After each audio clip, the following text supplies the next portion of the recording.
రాష్ట్ర ప్రభుత్వ ఆదేశాల మేరకు విద్యాశాఖ ఆధ్వర్యంలో కాకినాడ నగరంలోని టీటీడీ కళ్యాణ మండపంలో సోమవారం షైనింగ్ స్టార్స్ 2026 కార్యక్రమం అత్యంత వైభవంగా జరిగింది. 10వ తరగతి ఇంటర్మీడియట్ పరీక్షా ఫలితాల్లో అత్యుత్తమ ప్రతిభ కనబరిచిన విద్యార్థులను ప్రోత్సహించే లక్ష్యంతో నిర్వహించిన ఈ వేడుకకు జిల్లా కలెక్టర్ ఎంఎన్ హరేంద్ర ప్రసాద్ అధ్యక్షత వహించారు. ఈ కార్యక్రమానికి ముఖ్య అతిథులుగా ఎమ్మెల్సీలు కరి పద్మశ్రీ, పేరాబతుల రాజశేఖరం, శాసనసభ్యులు Vanamadi Kondababu, Pantham Nanaji, Jyotra Nehru, Varupula Satyaprabha, DCCB chairman Tummala Ramaswamy, trainee collector Priya, వివిధ శాఖల అధికారులు పాల్గొన్నారు. జిల్లాలోని అన్ని యాజమాన్యాల పరిధిలో 10వ తరగతి ఇంటర్మీడియట్ టాపర్లుగా నిలిచిన 173 మంది విద్యార్థులకు ఒక్కొక్కరికి 20,000 చొప్పున మొత్తం 34.60 లక్షల నగదు పారితోషిక చెక్కులను ముఖ్య అతిథులు అందజేశారు.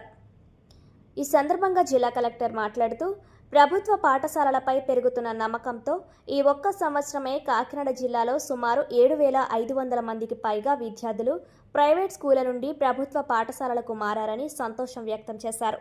విద్యాశాఖ మంత్రి నారా లోకేష్ కృషితో 16,000కు పైగా ఉపాధ్యాయ పోస్టులను భర్తీ చేసినట్లు తెలిపారు. ప్రైవేట్ పాఠశాలలకు ధీటుగా ప్రభుత్వ విద్యను తీర్చిదిద్దుతున్నామని, విద్యార్థులు ఉన్నత లక్ష్యాలను ఏర్పరచుకొని క్రమశిక్షణతో చదివి జీవితంలో రాణించాలని ఎమ్మెల్యేలు, ఎమ్మెల్సీలు పిలుపునిచ్చారు. విద్యార్థులను ప్రోత్సహించేందుకు ప్రభుత్వం చేపట్టిన ఈ వేడుక వారిలో మరింత మనోధైర్యాన్ని నింపుతుందని వక్తలు కొనియాడారు.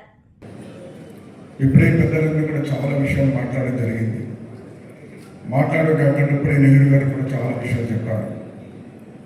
ఇవన్నీ కూడా మీరు నెమరు వేసుకోవాలన్నీ కూడా చాలా ముఖ్యమైన విషయాలు చెప్పారు.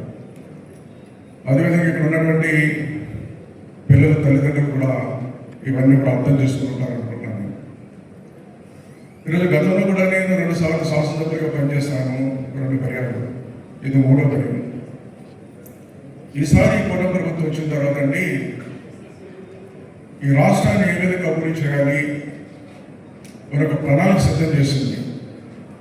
ప్రణాళిక సిద్ధం చేసి ఈ రాష్ట్రాన్ని ఏ విధంగా ముందుకు తీసుకెళ్లాలని, కష్టాలు ఉన్న రాష్ట్రాన్ని, అప్పుల్లో ఉన్న రాష్ట్రాన్ని ఏ విధంగా ముందుకు తీసుకెళ్లాలని ప్రణాళిక సిద్ధం చేసి ముఖ్యమంత్రి గారు మొట్టమొదటిగా ప్రమాణ స్వీకారం చేశారు.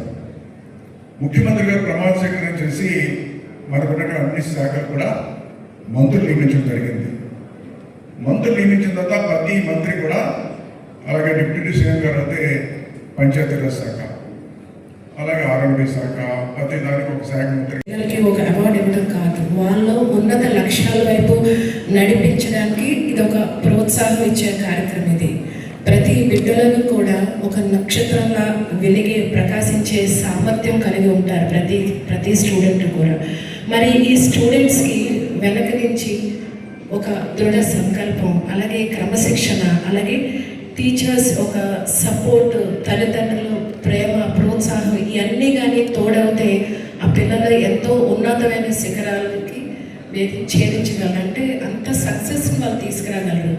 ఒకటి మనం అందరూ గుర్తుపెట్టుకోవాలి, ఇది మీ ఎండ్ కాదు. మీకు ఈరోజు మీకు ప్రోత్సహిస్తున్నాము, అలాగే మీకు ఒక అవార్డు ఇస్తున్నాము అంటే no, this is the beginning of your bright future అని మనం చెప్పవచ్చు. So this is the first step, 10th class and intermediate. ఇదేంటంటే ఇక్కడి నుంచి మీ అసలైన జర్నీ అన్నది స్టార్ట్ అవుతుంది.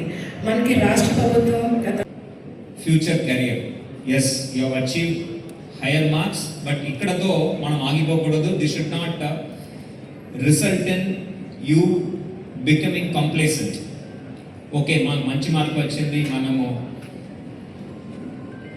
ఈ మార్పుతో మనము ముందుకు వెళ్ళగలుగుతాము అనే ఒక థాట్ని పక్కన పెట్టుకొని మీ సక్సెస్ని గుండెలో పెట్టుకోవాలి, తనలో కాదు, గుండెలో పెట్టుకొని మీ రెస్పాన్సిబిలిటీ ఏంటి అనేది అర్థం చేసుకొని మీరు ఇంకా మెరుగుగా చదువుకోవాల్సిన అవసరం ఉంది. మన కాకినాడ జిల్లాని దేశ స్థాయిలో, రాష్ట్ర స్థాయిలో కాకుండా నేషనల్ లెవెల్లో you should make the city proud and the state proud. ఇక్కడ ఉన్న ప్రతి ఒక్కరు కూడా మంచి ఇన్స్టిట్యూట్స్ వెళ్ళాలని కూడా ఈ సందర్భంగా కోరుతున్నాను. Especially those in the 10th standard, those who are completing intermediate and getting into good colleges.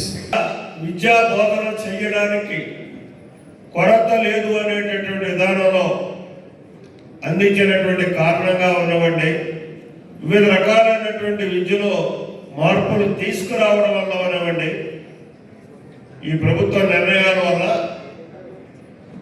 Private పాఠశాలలతో పోటీ పడే స్థాయికి ప్రభుత్వ పాఠశాలలు వచ్చినందుకు దాని నిర్వాహకులు ఉపాధ్యాయులందరికీ అలాగే జిల్లా అధికారులకి అందరికీ కూడా సంబంధిత శాఖ వారందరికీ కూడా నేను మనస్ఫూర్తిగా అభినందనలు తెలియజేసుకుంటున్నాను. ఎందుకంటే ఆంధ్రప్రదేశ్లో జీవిస్తున్నటువంటి ఎక్కువ 80% మంది సగటు